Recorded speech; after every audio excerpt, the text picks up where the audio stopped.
Ui, Phải đè á.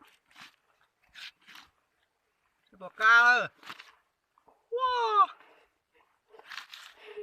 Wow, này chỉ suốt đa, chỉ mà chỉ cắt chỉ tia đấy. Ui.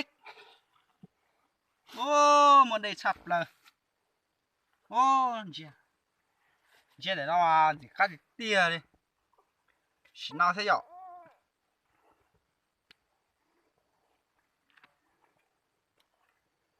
Nó mình chỉ sai bò cái ạ.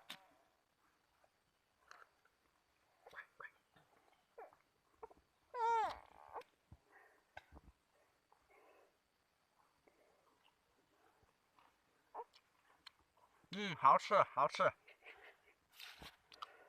cá tiền. Cá sậpเลย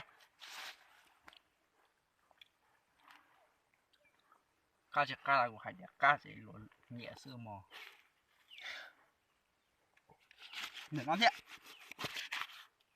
โอ้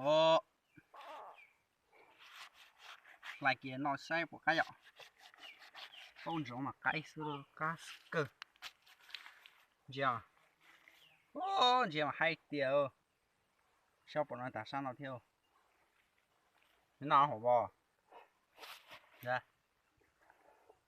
con hết không không hết rồi này tạm bợ